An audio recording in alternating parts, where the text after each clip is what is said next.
in this whole dynamic of, families talking sideways is, one, you're supposed to love me. So why would you attack me? Two, I'm pissed at my parents because my parents don't put a stop to it. Three, the family member that talks the most shit act like they got their shit together because we all got, listen, I'm gonna speak for my family. We all got, as far as I can concern, all black families got a gay uncle or gay cousin. Two, you got the aunt with 900 kids by 901 different niggas. Big mama had some shit going on that we didn't figure out till we was good and grown, damn near married our damn selves or married, and then 1 and 1 made 2. Somebody got somebody who's, who got substance abuse. Like, there was all this other kind of shit going on, and you don't have any idea what's going on with me. And like, for me personally, as KK, the Thorny Chick, I was suicidal. I was already in a bad headspace. So now you put me in a toxic environment. What did you think that made me want to do? Like, because I was already doubting my self-worth. That's a KK issue. I can't blame nobody for that.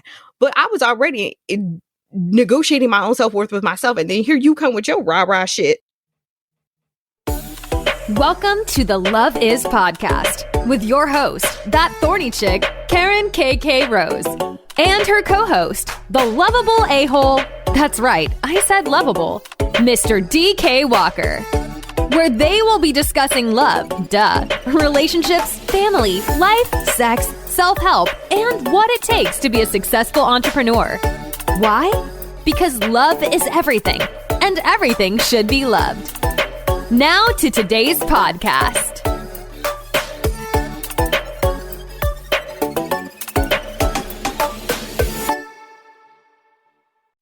Hello, everyone. It's your girl. It's that Thorny Chick, Karen KK Rose, alongside my co-host, the Lovable Asshole DK Walker. DK, are you on your Jay-Z shit today? No. I'm not on my Jay-Z shit today at all. I'm on my... Not sure who shit I'm on, but I ain't on Jay today at all. Name Slick Back. You real quiet. You real quiet store, baby. Come here, let me talk to you. Look at you. God damn it. But nah, Slim, I'm just, like I'm in chill out mode, man. I'm good. I'm in a good space. So, listen, you can sell this bullshit you selling right now to the listeners. You was about to put somebody on a corner with how you came in. What's your mom? What? How you came in. Hey, no. That's a pimp about to put somebody on a corner. The bullshit. I'm still, like, you have to understand, I'm still going through puberty, right? Like, my voice still fluctuates. I'll be the first to say I'm not, you'll call me and be like, okay, I'm not Barry White. I've never had. No, that's me. Okay, strong possibility, right? But that's never been me. So, it right. is what it is. And I ain't gonna put nobody in the corner, man. I ain't, I'm not. No, you ain't that, you ain't that tough no more. Yeah, no. Like, you get older, a lot of shit just by the wayside it goes. Like, you get a little older, a lot of shit by the wayside just it feelings. Don't do it. Don't do it. I can't. What you're not gonna do? Would have Jazmine Sullivan roll around in her grave? I'm not gonna do that. Child, no, you ain't about to have her sue us for copyright infringement. The fact Bashing, that you made destroying. Listen, you go have somebody in their feelings for that snippet right there. And that's the problem, right? Because I can't sing. I barely can talk, so I can't sing. So so I sing loud, like shit me. Like I promise, I can barely talk, right? Like sometimes I slur, I mumble, I stumble. You know what I mean? But thank y'all listeners for still like decoding my uncodable language at times. It means a lot to me. But I'm that cat that be in my car. Like I'm gonna tell you an interesting story, right? And my wife, and we first started dating. This could have broke us up, right? So I took her because I love her, but she ain't. You know what I mean? Was what it was, is what it is. We just got together, and I was like, Jay about to come in town trying to catch the show. So it was when Jay, this is eons ago, right? Jay was when he was touring with Murray, right? And I'm a Jay fan. Like, don't get it twisted. Jay Sagittarius, like me. That's all we got in common, right? We don't got nothing else in common that we Sagittarius. That's all we got, right? Bad and y'all like yelling out B. Yeah, I do that. Your name ain't even B. I call women B, right? Mm-hmm. Okay, two things we got in common, right? But that's about it. So we get to the doggone show and they're alternating. Like Jay come do a set, Murray come do a set, Jay come, and then whatever songs they have together, right? Then, or whatever songs that Jay has is a female strong lead vocal, he'll let Murray rock out instead of that, right? And so people don't understand. Like I like to think, I know that I'm an empath. My wife will tell you that that's just some bullshit I done made up, right?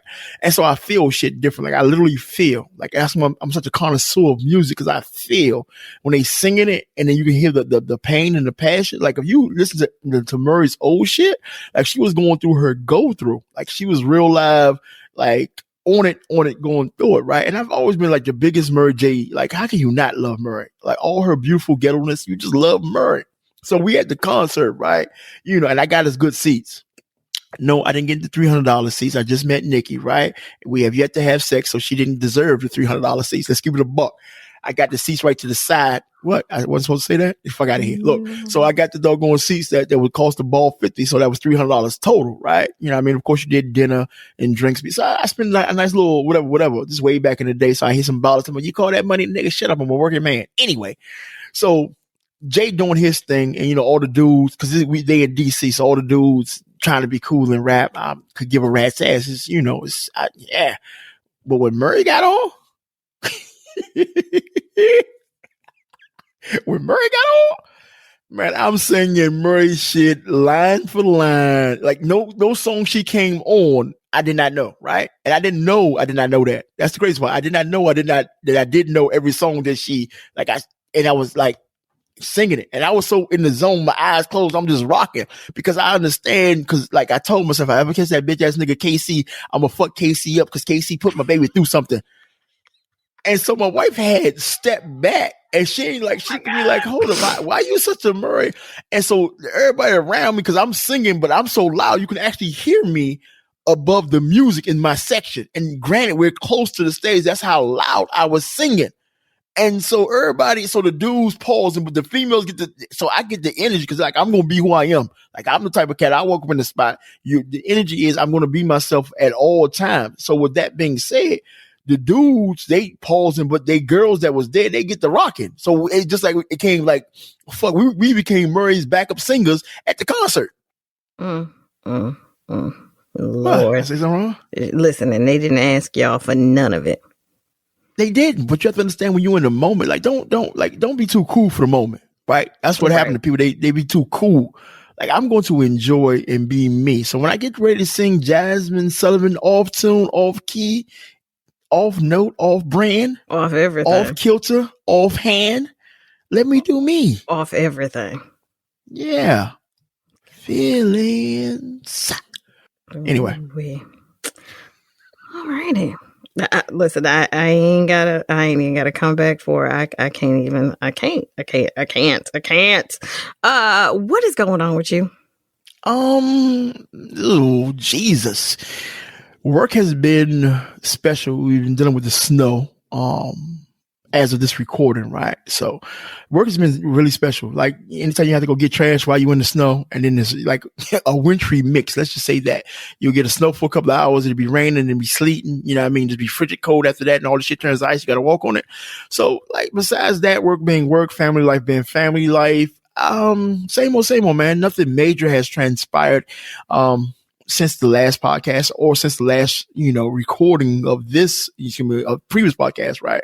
So, nothing major, man. I'm a sinning Christian. I will be a sinning Christian that sings off key to the day I die.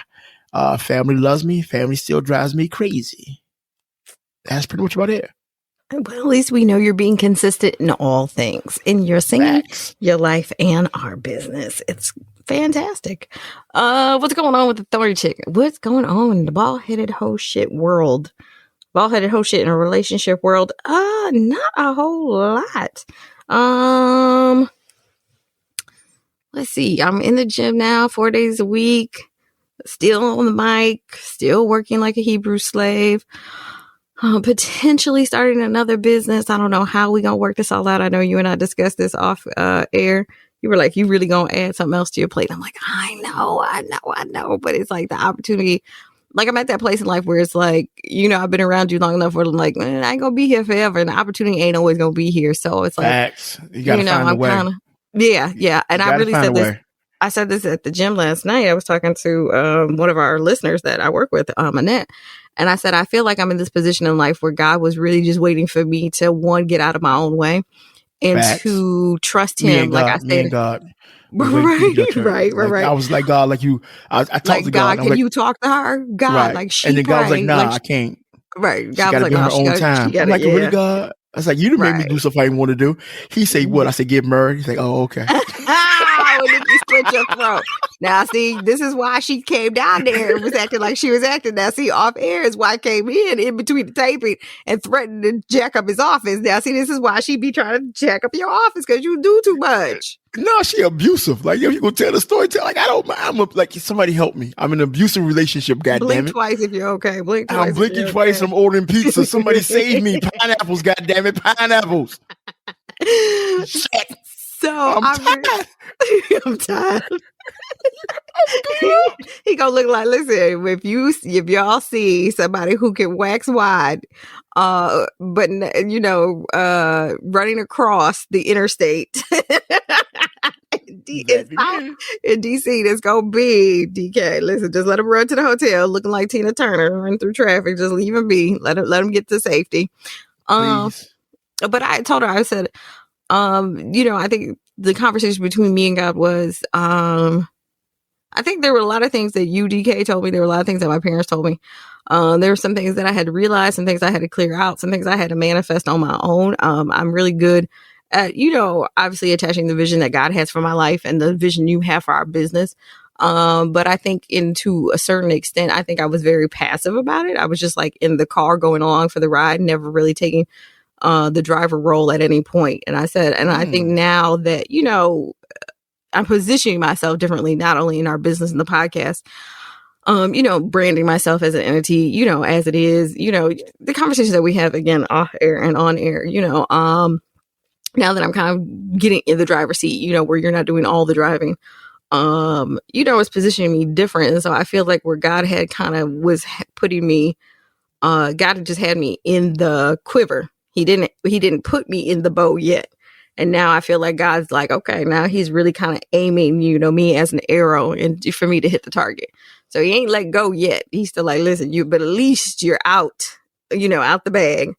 We got you where we need you to go. And you see what I see. You see where I'm trying to take you. See where I'm trying to get you, not only professionally and personally, but even in my romantic relationship, God's like, okay, now you see where we trying to go.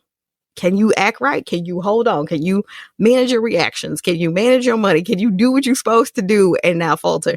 So, I'm kind of in the phase of life where I'm just ready for God really to physically, spiritually, you get that excitement when the anticipation of greatness is coming. You just want to let go. I'm like, okay, God, just let me go. Just let me go. God's like, not yet. Because you get excited and you get beside yourself. And so, I'm really trying to, manage my reaction on the other side. I'm like, okay, God, just let me go. Just let me go. God's like, you get beside yourself, son. You get beside yourself, daughter. Chill out. But, I see the vision for our life. Again, as a business, in my romantic relationship, I see, where we're going. And, so now it's just really trusting God and, letting him direct me. But it's all good. I'm in a good space. I'm happy watching my kids grow. Guy A is about to be 3 here soon. And, I said this a couple podcasts ago, we were really concerned for a minute. I downplayed it a lot on the podcast, but in real life, we were really concerned about his development and all that kind of stuff. And now I feel like the dude went from not talking at all to won't shut the hell up. His comprehension and, discernment of things is quite funny. His it's not even so much his discernment, but it's his rationale that kind of makes me chuckle. You'll ask him, he'll do something. I'm like, why are you doing that? And, of course, he's like a little kid. He'll be like, because. And I'll be like, because what? And he'll be like, oh, because I thought he threw a toy across the room. So I was like, well, what did you do that for? He goes, because he has a cape on. And I was like, oh, I said, were you trying to see if he could fly? He was like, duh. Like, excuse the hell out of me, sir. I was just trying to figure out why we're throwing things across the room. But in his mind, he's like, listen, on TV, Superman flies. So the Superman toy better fly now. And I'm like, it don't work like that, son. It don't work like that. But, it's all good. It's all good. That's a good look. You know what I mean? And I'm happy to hear that, my guy A is progressing along nicely. Yeah, he'll be over later. I'll have him call you. That's what's up for sure. Yeah, I look forward to that. him and his little shy hi. And then next thing you know, he's running around the house with the phone on speaker, telling you everything and showing you the entire house because, you've never seen the tour before, Right. Kids have that about them, right? Like they really have that. And it's a beautiful thing, man. That's truly a beautiful thing. They have that, I guess, that innocence, right? Yeah. So any parents out there that's listening to the podcast with kids, man, keep your kids in the kids' place as long as possible. Stop treating your kids like they're your friends. They shouldn't be. Stop treating kids as many adults. Once again, they shouldn't be. Like you got to give the child the room to be a kid as long as possible, because once life gets a hold to their little monkey ass, they gonna know what it is to deal with life. And life don't make friends. Life is just here to be life. So I'm so happy for my guy A doing his thing, like coming into his own and whatnot, and that his scare was just a scare. Yeah, and I think some of it, and again, it goes to where I was. I think for that space, I was letting life. And like you said, life is life. Life was handing me what it was going to hand me, and I was letting it. I was really passive about a lot of things. Even in my, even with my significant other, I think there were certain things that was going on, and I was kind of passive about it. Where now, I don't know if it was really, your whole "You're the Mad Titan" speech, and it's just I think that shift from 2020 to 2021, and we did it early. Gave us a lot of space, to kind of redirect ourselves, redirect our energy, rethink how we were going to not only do the podcast, but business as total, how we handled each other as business partners. But I think the redirection, lit a little bit more fire under my ass. And I think too, just seeing where we're going in the business, I think, did a lot for me and my confidence. And just, again, I think, like you said, a couple podcasts ago, like me really coming into my own. And I think now that I'm comfortable in my space, then I'm just like, let's do it. It's all gas, no brakes. Cool. That's what's up for sure. So with that being said, dear, do you have... We know what time it is. Listen, I ain't done it in a minute, so I'm actually kind of excited for some ratchetness. I feel like we've been, I don't want to say quite serious, but we've been a little more... We've been less ratchet free. We've been ratchet free as of lately. It's time to get back to a little Rack City. Rack City. Yeah, I need a haircut too. So, once I get the haircut, we really going full in ratch. So this one doesn't necessarily have a title, but this I'll say this. This is called Rebound Sex. So my college boyfriend broke up with me when I was in my first year of college because he quote unquote, she puts it in quotes, couldn't commit, even though he pressured me into a relationship, introduced me to his mama on our third date. My nigga. So as I left his apartment and closed the door, this is where it gets interesting. My fuck buddy, who I keep on retainer, right, text me. We hooked up in no less than an hour after I got dumped. Y'all say I'll be on that bald-headed hoe shit. And he ate me out for like an hour, and thank the Lord, because my ex refused to do the asshole as well. The next morning, this is where it gets good. Who you think show up on her? Who show up? It just got good for me. I'm sorry. It just got good. Right. I need a cigarette. So he ate the groceries, honey. He ate the groceries. So then the next morning, my ex shows up outside my apartment begging me to get back together. I politely shut the door. And that's your what the fuck news for the day. So let me ask you a question, right? Because there's really not a lot to unpack there, but I will ask a question, before we get into the meat potatoes of the podcast. Was she wrong to have Dick on standby that she was still in contact with? No, everybody do. Listen. You gotta be. Here we go with Steve Harvey. Okay. No. First of all, I'm not Steve, right? But what I will say is, you say this, and then you said everybody. So therefore, you're playing the role of Steve Harvey because you're saying what everybody needs to do. No, I didn't say what everybody needs to do. I said what everybody does. Okay, so that's not true, right? Correct. Okay, cool. Listen, we all had a black book before we got in a relationship. Don't clean it up. Do that. I'm not. I'm trying to put. I'm trying to get my big dick energy thought out. Okay. Yeah, listen, like I was saying, what? No, because I want to hold that point. You don't forget your point, and I'm a work on. I'm not. Right. So you saying everybody has, as in currently, as in present tense, is what you had, right? That's what you said.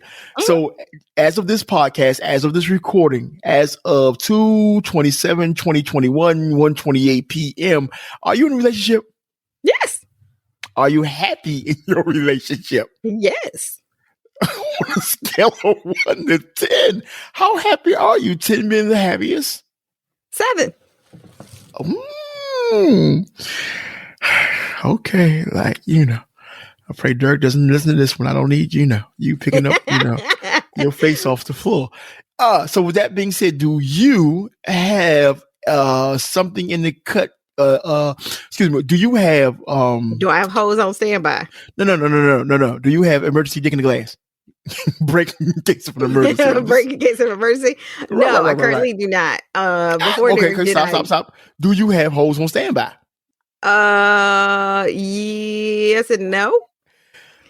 So here's the thing. Okay, so we go keep it a buck. No, we're gonna keep it a buck. So the thing is, I had dick in the glass before him, and I had hoes on standby before him. Now, when I got with him, I cut all that off. Now, the truth of the matter is, can I call if we break up tomorrow? Can I call them hoes back? Yes. So that's why I say yes and no. So okay, and this is the problem I got with that whole scenario. The semantics of it. This is what the problem I got with it, right? Because if you believe that what you currently have, that you're happy at least to a 7, that means 70%, right? That you're in love, right? That y'all working towards moving that number up so you can be happy. Although he's not responsible for your happiness, just like you're not responsible for his, right? Not a problem. Like, why there is a need? Because this is my thing, right? If it's professional, personal, whatever. If you're not all in 100%, then you can't be all in 100%. So you can't be, and this is for anybody. I'm not, pulling my co-host coattails. I'm pretty sure I'm going to get a call after the podcast, and it's normal, right? But what I'm saying, if you're into anything, then you can't be 100% into that. You got to be, You can only be 100% into one thing at a time. It's just not even mathematically. It's not possible. Talking about I got this over here and I got that. Like so those things. If you're into a multitude of things and or people, that means you're spitting yourself thin. So just because you have holes that's on standby, just because you still have dick in the glass, that means the reason that you're at 7% of happiness because your other 30% knows that just in case you fuck up, nigga, I got somebody that will fuck me down. That's just in case you fuck up, nigga. No, not that. Right. Just in case you fuck up, nigga, I got somebody that's gonna fuck me down. So you laughing, but I want to use you, and I know you both sick of me using you. I want to use you to help. I said this earlier. I'm like, you the one that be talking so fast, and you got to realize, like, okay. We'll talk all that. We'll talk off if you need me not to just hold, because that's what I do. I told you that was a gift. Like, you'll say something, I'll listen. I just don't hear you, right? But so if you really want to have a happily ever after with your SO, then you got to let go your hoes. You got to go ahead and nail off. Now make up your mind whether you did or you didn't. Did you? I did.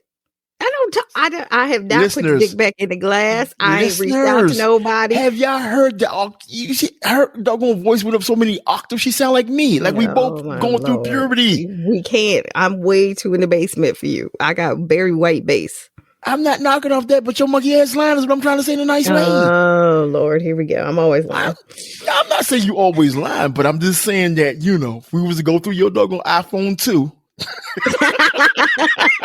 Here we go with the iPhone. Here we go. You go. Stop coming for my iPhone. My iPhone didn't come. Listen, my iPhone did not send for you. Do not come for it.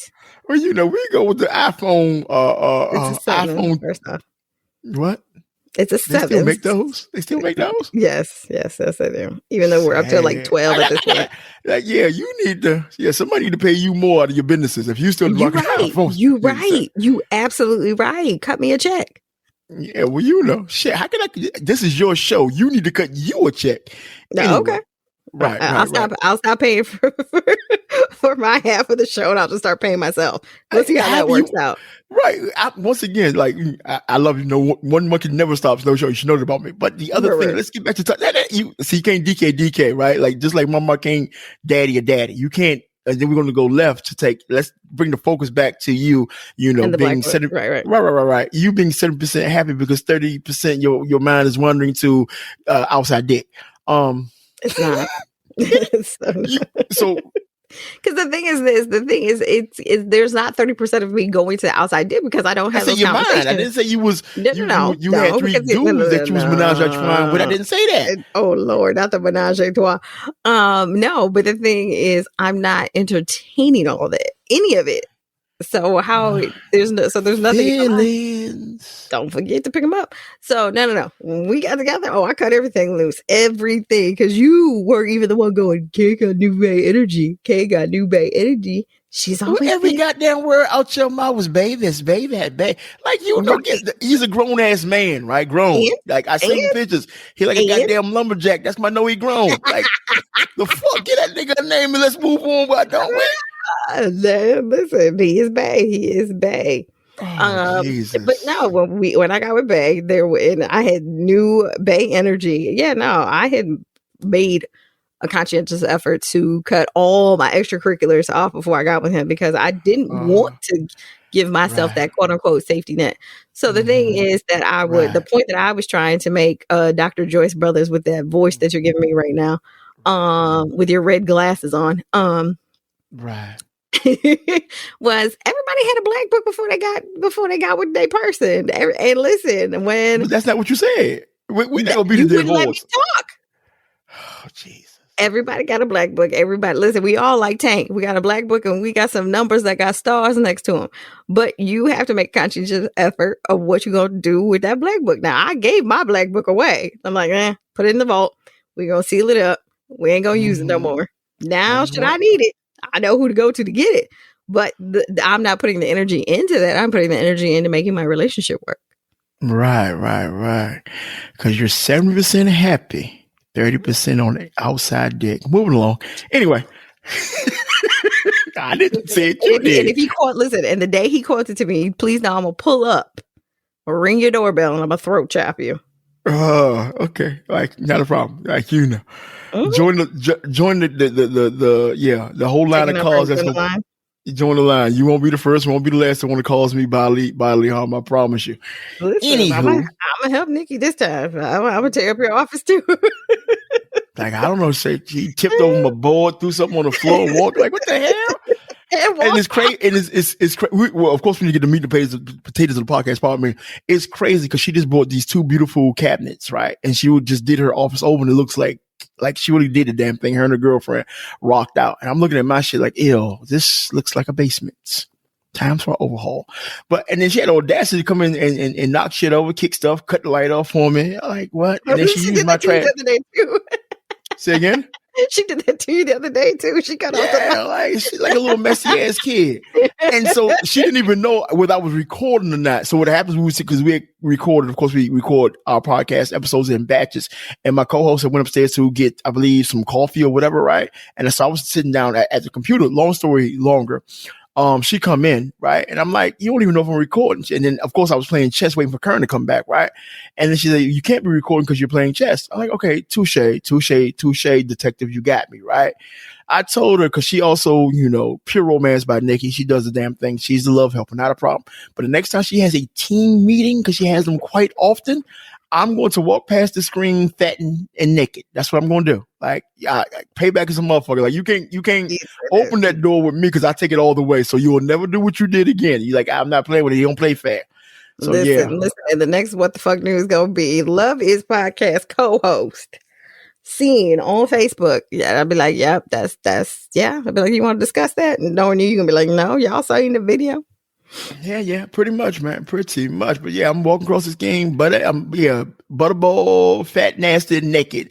And I'm going to stand there and pose with a devious smile, talking about feelings. backwards as a rubber nipple. Listen, anyway. So since you want to bring up the Hotels, Jazmine Sullivan's new album, that's what it's called, it's Hotels. We gonna is it HOE Tails or is it HOTELS? HEAUX Hotels. Oh Jesus! Somebody take the dictionary away from them people. Anyway. So we're going to move on to the Bald-Headed Hoe Shit Award. Today's recipient is Santia Deck. She is one of the highest paid female American football players in the Women's Football League Association. She currently is playing for the Los Angeles Flames. Was actually the top player she's the highest paid in 2020. I don't know how she's going to rank in 2021. She started out as a fitness trainer, gained a lot of popularity on social media through her workouts and her, and displaying her flag football skills. She also is the executive president for Osage Phoenix, which she is the vice president of their marketing coaching. She has paid sponsorships, through social media. So that's our Bald-Headed Hoe Shit Award recipient today. Cool. Keep killing the girl game. Keep killing the game, girl. Say this shit backwards. That's what happened. You get old. Anyway. That's a good look. You was thinking of Butterball. What's Butterball? Turkey? Right. You was thinking about Butterball and your wife. What is Butterball? Oh, yeah. Me being the fat Butterball walking, naked. Make sure you grease up. That's all we ask. Don't be ashy. Oh, for sure. Yeah, So walk through some pasties on my nipples. Oh, Jesus. She probably sell them too, don't she? I'm going to walk through all this shit. Yeah, exactly. Make sure you come out in her pure romance robe too. Right. With a fleshlight on. Now she gonna kill me. With a fleshlight. Here we go. Let me show you how this fleshlight works. Let me stop, man. Let me leave all of that alone, man. Let me leave all of that because you simple for no. You're not gonna have me. Right. You're not gonna have me in ICU. Listen, what does Derek say? She got a PhD in petty. He's like, don't play with that girl. Like he knows how to break me in and all that kind of stuff. But with other people, he'd be like, please stop messing with my girlfriend, please. Because he was like, listen, she is a swing first, ask questions later. He was like, she got a PhD in petty. She don't care. Like, stop messing with her. He's like, she ain't gonna do me how she do y'all because I'm not y'all. And she know I'll bring her that smoke. And then she gonna have to figure out what she gonna do. Okay. But he's like, listen, she got a PhD in petty. Quit messing with that girl. He was like, he literally tagged me into a meme war. That's what he did. I was like, why would you put me in this group chat knowing good and damn well I ain't gonna stop till I win?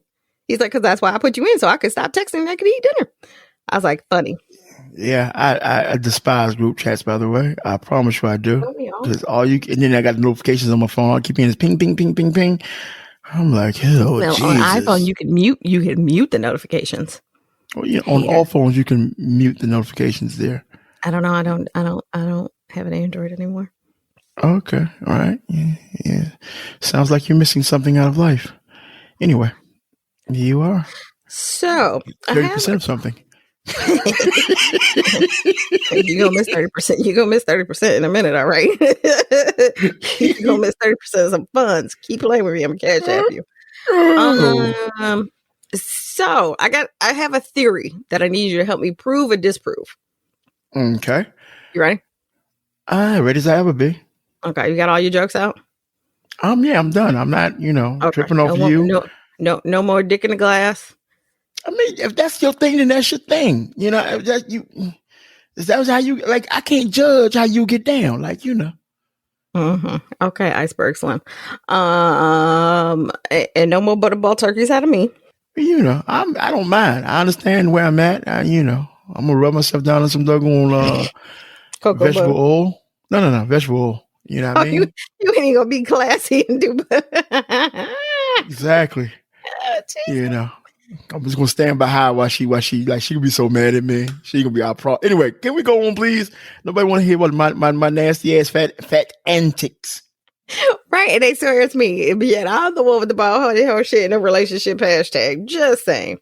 Speaking of bald-headed hoe shit in a relationship hashtag, you can follow us on social media via the show notes. We are on Patreon. I am on TikTok, and you guys are loving that. I did the Pick Up Your Feelings challenge, hence why DK and I have been singing the song, because it literally it's at almost 2,000 views, and that was Valentine's Day, and it's still getting likes now. Me and TikTok are having a good time, and you guys are enjoying, to see my antics. I guess maybe it being taped. I don't know why you guys like me on TikTok, but y'all do. So, that's a good thing, by the way. That's a good thing, by the way. Yeah. You guys, I guess, are liking the antics to see, I guess, me in different aspects of my life, because I'll be at the gym doing them. I've been at work doing them. Last night I did a Kevin Hart one. I got to send you that one, DK. I did a Kevin Hart one last night. That was kind of funny. I did a weight loss one, which was huge. Just even to look back, at the pictures and see, how far I've come. It was kind of dope. So, to follow us on any social media, we are in the show notes. To become a Patreon listener, that link is also in the show notes. You guys on Patreon get a lot more extra access to me and DK. We've done interviews. There's some very personal stories that we have put out on Patreon. There's a good drunk story of DK. There is some hidden footage that's going to be coming out. DK and I did a Never Have I Ever Part 2. Hey, why you keep see you wrong? Because you just promised some people that's never going to see the light of day. People will not see me in a drunk stupor. Listen, I think I'm going to find at least they paid for it, so they deserve it. Not the whole thing, but they going to get something out of that, because it was too good not to put out. Because what ended up happening the next day is, in the process of playing Never Have I Ever, we got done. DK's take the day off. Now, if you know DK at all, day off is not even in his vocabulary. Like, he expects me to work on vacation. Like, he's like, if your phone is in your hand, you can work. If you went on vacation, they got Wi-Fi. You can work. If I take my laptop on vacation, you take your computer on vacation. He don't care that I'm overseas. He don't care that I'm on the other side of Jesus. He's like, listen, you work. So when he said, let's take the day off, that should have literally been a warning sign to me that something was off. But I was like, okay. Got my grandson, chilled out for the day. He texted me sometime the next day, like mid-morning, was like, are we not working today? And I'm like, you might want to scroll back through your business meetings, your business notes. And then you were like, why would you believe me and say we had a day off? I said, you said day off, so I took my day off. I'm like, deuces. So, needless to say, DK will never be playing Never Have I Ever with me again with liquor. Ever.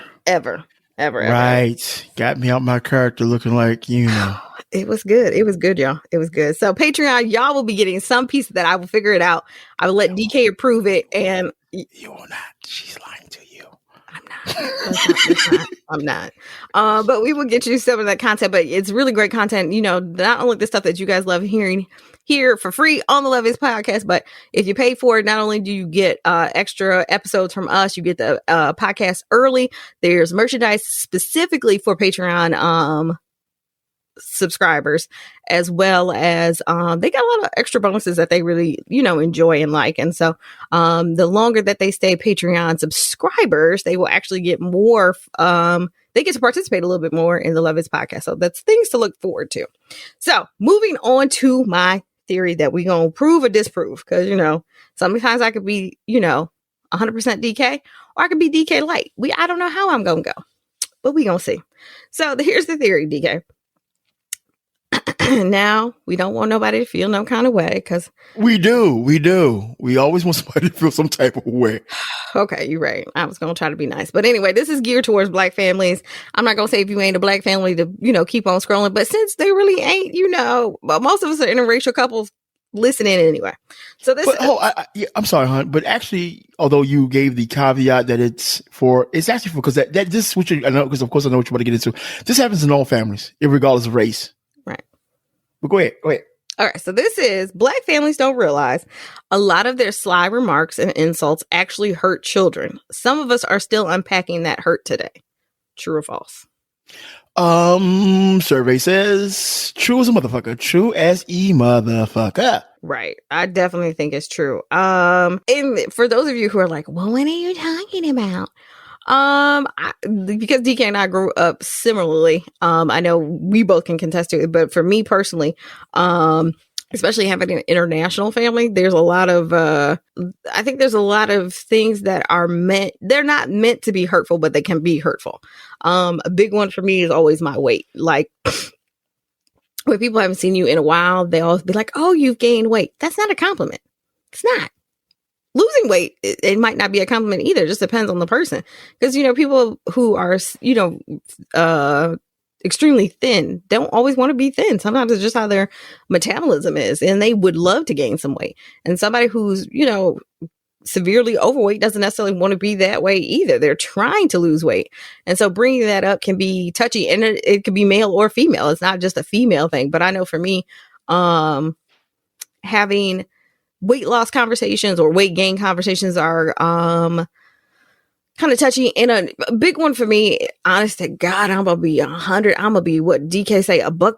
I hate fucking relationship questions at family gatherings. We have to start redefining what we consider normal. It is normal for somebody not to be married. It is normal for somebody not to have kids. It is normal for somebody to live their life and be completely happy as a single person. I was completely thrilled, happy, enjoying my life before my significant other came. I am completely, totally happy with my significant other. My life is enhanced because he's here. He compliments me very well. However, my life don't start or stop because there's a him. It doesn't. My business still grows if he's here or not. My life goes on whether he's here or not. So I feel like, people who give you these, commentaries like, oh, when are you going to get married? When are you going to get settled down? When are you going to, like, I'm not living for anybody else's timeline. I'm living on the timeline that God gave me for my life.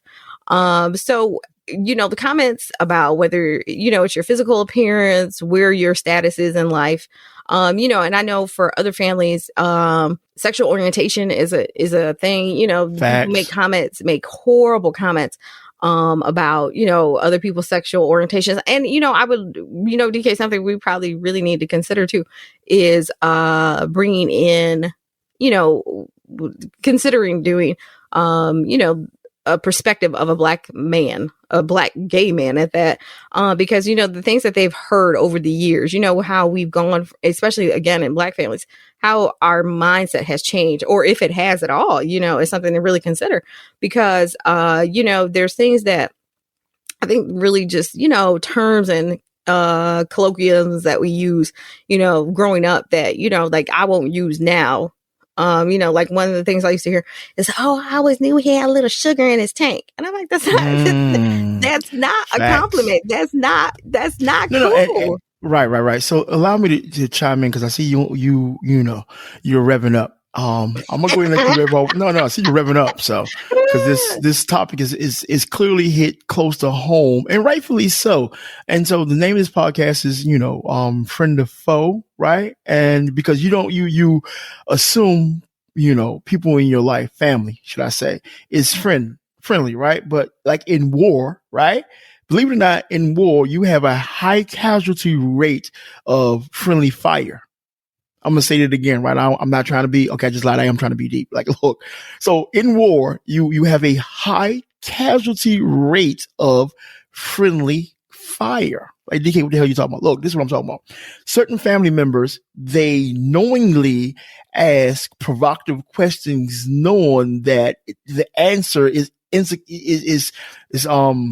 not even, the answer is not even worth being stated. They just want to get their point because it's not even a question. It's actually just want to pass a quick judgment on you, right? So they're saying and doing these things, from a malicious standpoint, right? Like you got some people that say some things that don't mean nothing by it. We just interpret it and we may be overly sensitive, right? But you have other friends and family members that will make a judgment / statement / question. And because they already have the preconceived notion and answer already in their head. Like what you just said about, I knew he had sugar in his tank, right? Mm-hmm. So like I have I don't believe he will mind me saying this. I have a brother. My middle brother is gay. been gay since I've known him, right? I don't love him anymore. Don't love him any less. You know, my brother's always going to be my brother. He's always going to be my ride or die. In my darkest moments in my life, it was, besides God, it was just him. I looked up, boom, he was there. And then that let me know that, you know, even when I felt, you know, horrifically bad at my worst moment in my life, that somebody still fuck with me. So his sexuality had nothing to do with the support and love that he had for his little brother, right? Not a problem. But what happens is you have family members that say these things, right? Because they're not asking questions. They're going out of their way to pass judgment. And so if we're talking to you, because my co-host is being, I love her to death, I promise, great girl. But at times she still walks that line of, let me not go too hard. And sometimes you got to trim the fat and get to the meat of the matter. If you listen to this podcast, have at times said something to a young relative and it wasn't so much a question, more of a statement, and the statement that made that young relative feel a certain type of way, and I'm not talking about a good certain type of way, shut the fuck up. Do yourself a favor and just like shut the fuck up. Like say nothing at all. Just don't even open. If you can't find anything knowingly complimentary to say, I'm not gonna play with you, because my family was notorious for that shit. Like that's coming to get for gab. Like I tell people, like, you know, sometimes I mumble my words, sometimes I slur my words. That's only because I still suffer from, you know, having Bill Paul. But when I tell you that, like, it's kind of hard to talk to me, at me, around me, it's fucking virtually impossible. So when my family members used to come at me with the dumbest shit, because like we got raised here in DC, then we would go home, right? And then, you know, it's always something slick, just something sideways about this, that, and the third. And then as a kid, you don't pay it no mind, but as you get older and now you have a little bit, you're more aware of what's being said, the tone and the mannerism that in which is being said in. And so I would, you know, and then they learn real quickly, oh, we can't go to Donnell with that. You know what I mean? That's my middle name, calm down. And we can't, because Donnell gonna cut my head off. Like I would talk crazy to aunts, I talk crazy to uncles, I talk crazy to older cousins, and then they buck. I'm like, what are we talking about? Like I'm out the city, like we get down for real. I ain't a tough guy, but I understand you lightweight shooting. So when I shoot back, don't be offended and don't pull the respect your elders card. Fuck you. Right. And no the whole lube. thing. I'm sorry, like, cause I'm on the cool. Like, I'm cool, cause like, but as you're talking, I mentally went back and realized what I had to deal with. I realized what my middle brother had to deal with, you know, him being homosexual, and you know what I mean, and just the whispers. And you knew what? Did you actually see something? What did you know? You didn't know anything, but so now you feel better than. And just let me put my family on Front Street. Fuck them and feed them beans, right? So the family down in North Carolina had a problem with my grandma was one of the sweetest people. Lord, that's my heart, right? Besides my mom, MJ, wife, you know what I mean? Like certain women in my life, you know what I mean? Just, they get me. And I'm so thankful. I would mention Karen too, right? But I got finished kissing her butt up in the previous podcast, so I'm not kissing her butt no more until next episode. But anyway, they get me. So certain family members would not. They felt a certain type of way because my mom would take me and my middle brother, which is down to visit. And because my oldest brother was raised by my grandmother, right? And so she would just drop us for the whole summer. And then her other kids were like, well, why do you watch Nettie kids and don't watch mine? She said, because they listen and they mind. They're not bad. They clean up. They help out. They go to the store for me. I don't got to ask them nothing more than once. I asked them one time, or it's already done before I ask. And two reasons, not because we were great kids. We were good kids. We were still kids. We were good kids. We knew that if we got on the wrong side of my grandmother, that my grandmother wouldn't have to beat us. My mother would literally kill us soon she would hear us fucking up. So we knew if we loved our life, we had to. So there was some resentment from other members of the family, right? And it wasn't bad. It wasn't out the way. But once in a while, if you listen closely, the conversation would always be, you know, let's find something wrong. Let's find something to pick at. You know what I mean? And if you're listening to this podcast, if you hear the sound of my voice, and if that's you, if every time that you're the downer in family conversations, every time you're the last person people want to invite, if you are, you know, the black cloud, the black sheep, knowingly in your family, you're always saying stuff to, you know, have a harmful, provocative thought, do yourself a favor. Yeah, we should retitle this and name this doggone podcast. Just shut the fuck up. Matter of fact, we're not going family. No. We're not doing friend or foe. The name of this doggone podcast is just shut the fuck up.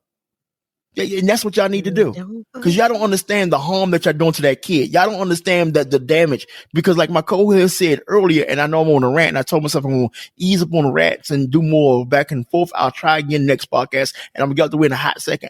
But y'all don't understand the ramifications, the hurtful ramifications that you're doing to a kid. Right. And in my co-host case and whatnot, she had to deal with, up and down weight issues. She was single, and then she would hear this, and then she's gone off, and then boom. Right.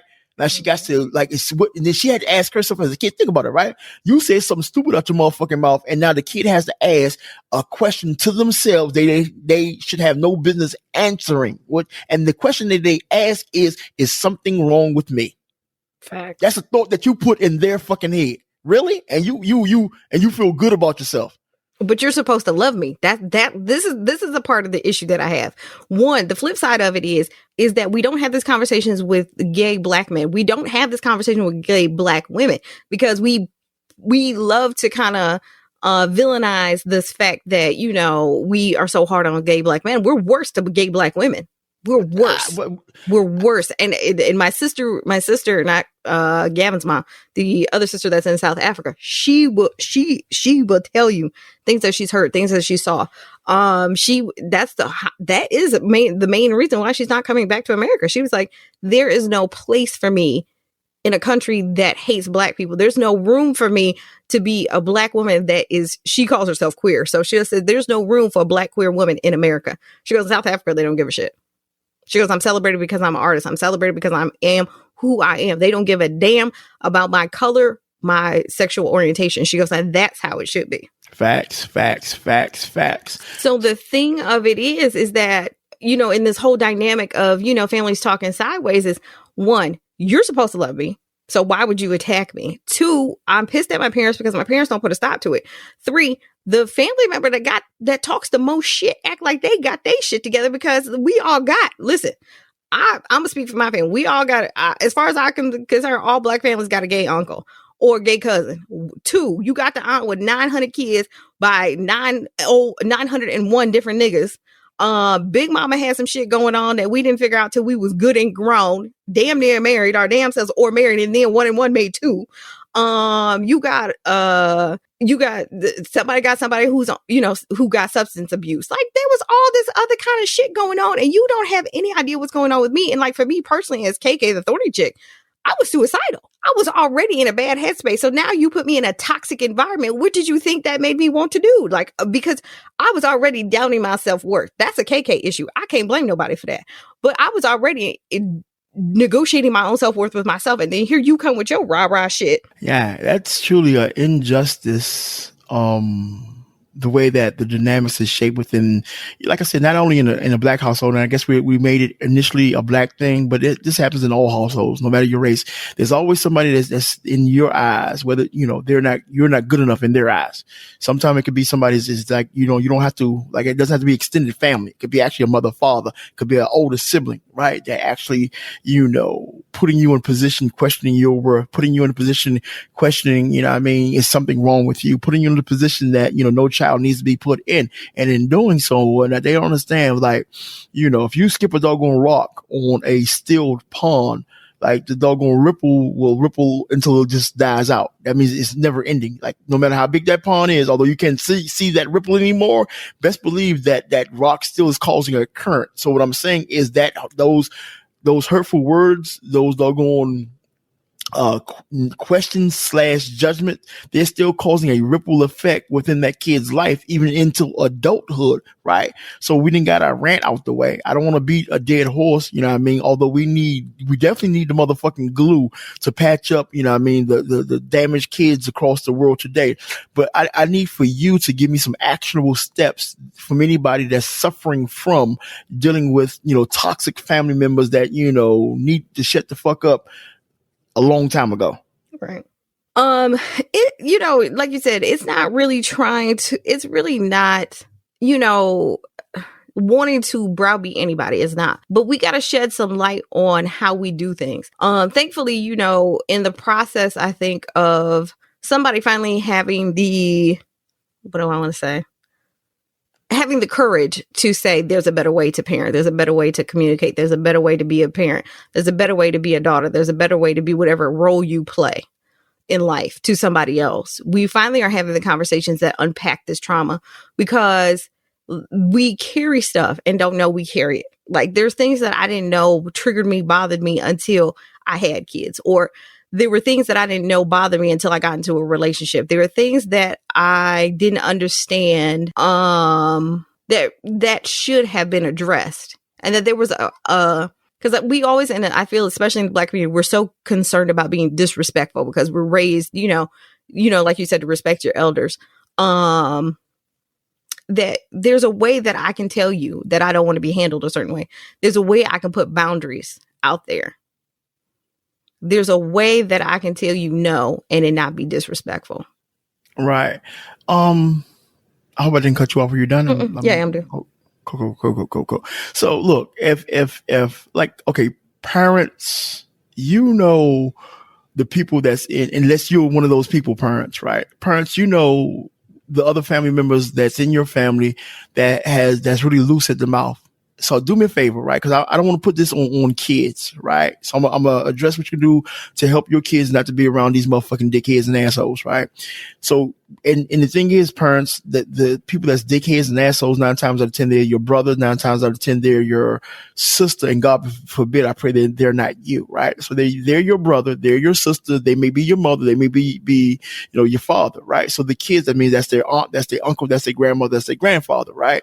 But we all have them, no matter what type, no matter Black family, white family, Asian, we all have these doggone people that for some reason go out the way to actually say some shit to kids and young impressionable adults and feel nothing about it. And then what happens is the parent will act like that's just how he is.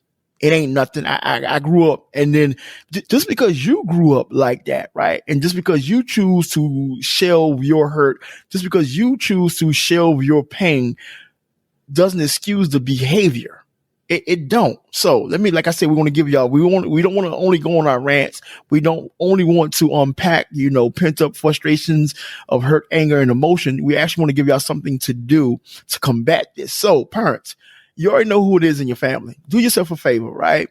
Don't even have your kids around these negative motherfuckers. And if I'm cursing too much, because I'm in my feelings. If you haven't, I'm in my feelings, right? Just thinking about shit, right? So the first thing you do is not have your kids, anywhere around these people if you can help it. Now, if you do have your kids around them, if y'all at a family function or a family gathering, do yourself a favor. As soon as they say some shit that they should not be saying and they try to pass it off as joke, you need to come to your kids' aid, whether it's your mama, whether it's your daddy, whether it's your big sister, your big auntie, no matter who it is, you need to come to the defense of your doggone kid ASAP.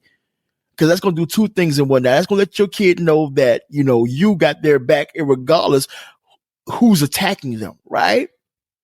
And it also going to let your kid know that there's nothing wrong with them, right? Because my mother felt like she came or my father came and seen and nipped that shit in the bud. So what that person was saying was something was wrong with that. There's nothing wrong with me, right?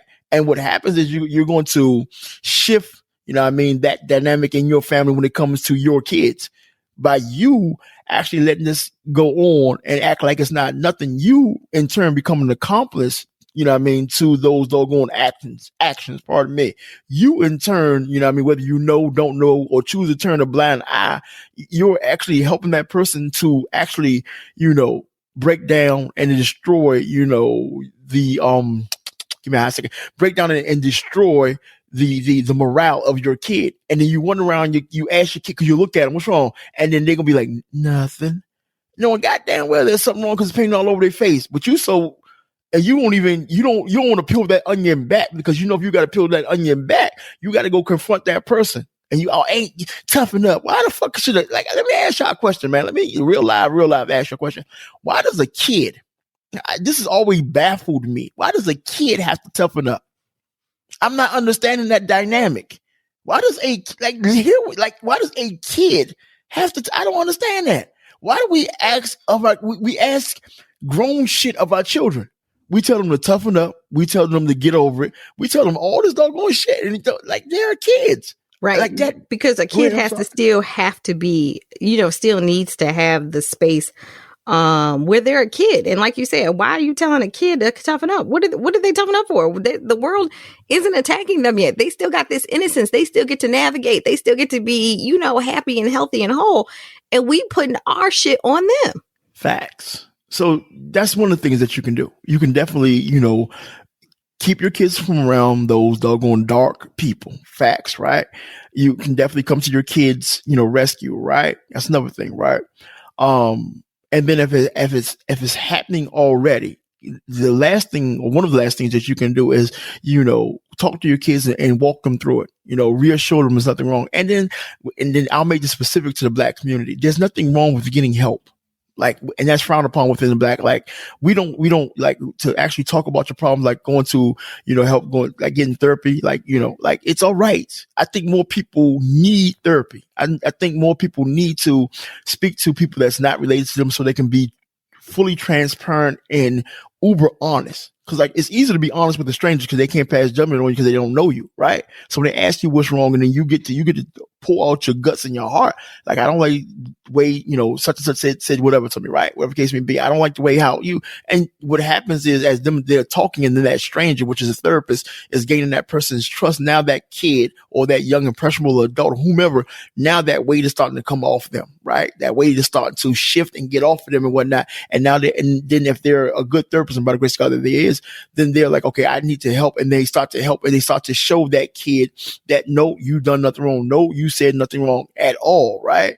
So I'm saying all this to say this, don't put your children in that position. And if you're the person that's actually saying dumb shit out their mouth and you just act like, well, that's the way you was raised and that kids nowadays need to toughen up.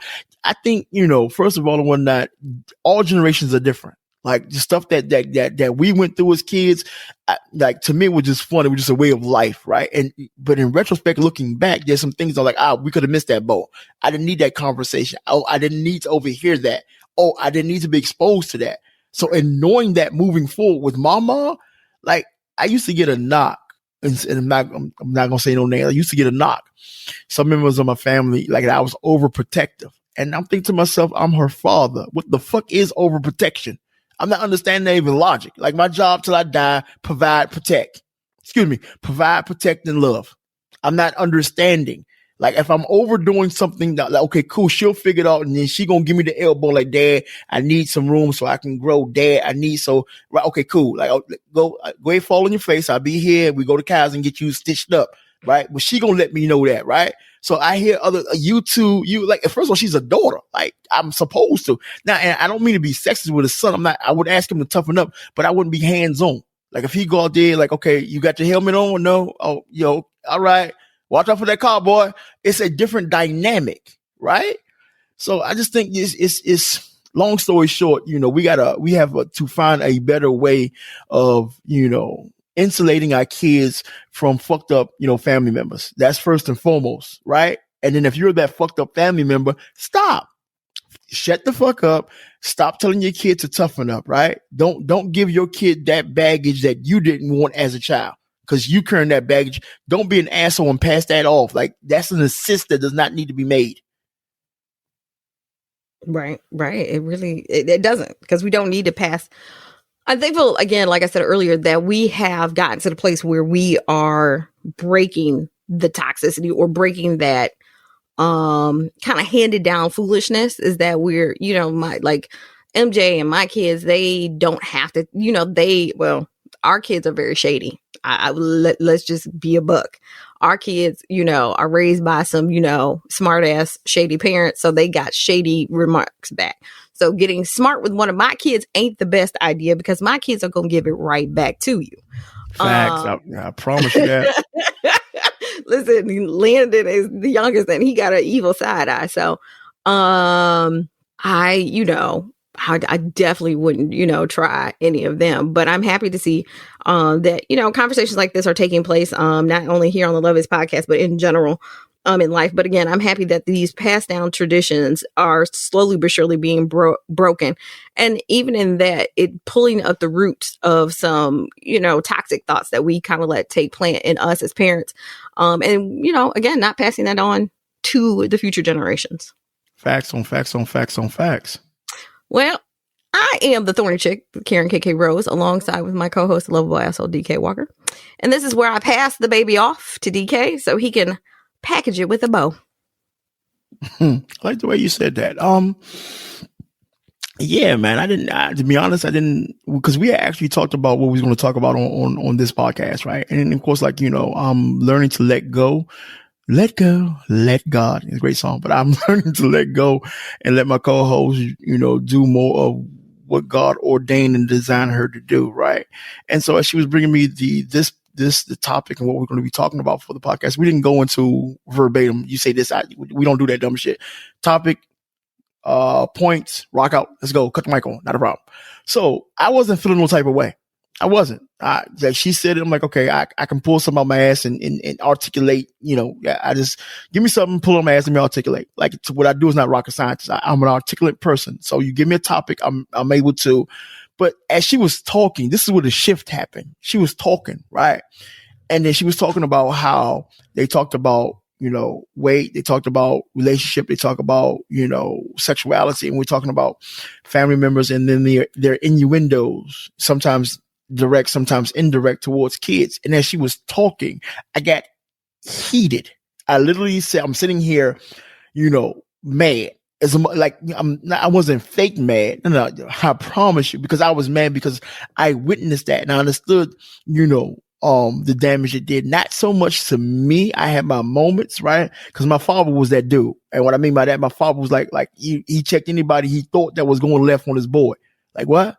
Like he didn't play he didn't play that shit at all. Like you ain't, talking is not happening on his watch, right? And I'm so thankful for that, right? Now my middle brother, he caught it a little bit more because he was gay. So they would say, do, and then act. And I would see that and I would feel bad because I never treated Stevie nothing than that. That's my brother. I'm gonna fuck what you do. That's your life. You go talk to God, whether you right, wrong. That's with anybody. Whether your choice is your choice, go talk to God about it. And if God cool with it, who am I to judge? Right? So as I'm sitting there listening to my co-host talk about all these things, I literally feel myself get aggravated. And I'm now no longer 51. I'm back 6, 7, 8 years old. As I'm in my mind, I see all these people and then and I'm like, wow, this is what we, and it's passed down. So I'm saying all that to say this. If you're hearing this, and just do yourself a favor, don't rob your kids of their childhood by allowing people to say things direct or indirect to them that will have them question themselves. That's number one. If you're the person that's saying direct or indirect or just flat out mean shit to your own kids because that's within you, shut the fuck up, right? Go get help, right? Like kids are our future. And I know you may how you think that kids nowadays is literally our future. We need to pour into them with love and information that's going to move the needle in changing the culture of our people, of our race, whether it be black, white, like change the culture. If you don't like the trajectory of your family, it starts with the kid that's in your house. I'm just going because when you get old, you still got to fight your habits. Right. And you want to change, but not, let's be keep it a buck. Like I got a lot going on and I pray before the casket dips, I'm able to implement things that I can point back like, yep, I help my family achieve. Right. But the best and the biggest way that I'm going to help my family to achieve generational wealth has nothing to do with me. It has to do with my youngest daughter. Right. So I'm saying all that to say this and whatnot, like stop, being, that type of person to kids and thinking because you were raised that way that it's okay. Don't do that, right?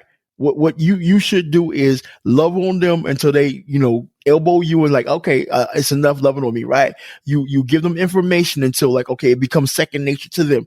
And then whether they choose to use it or not, at least they got that tool, right? And as long as they have that tool, that means they got a fighting chance to change the trajectory of your family. Whatever you do, don't keep harboring on the bullshit. Don't keep letting people in your family harbor. Like, no, don't do that. Like, tell them to kick rocks. If you got to curse them out, not a problem. If you got to pop in their mouth, it is what it is. Like, don't be, if it's your mother, right? And your mother talking crazy, like, Mom, I need to talk to you for a second. Let me give y'all a quick story, right?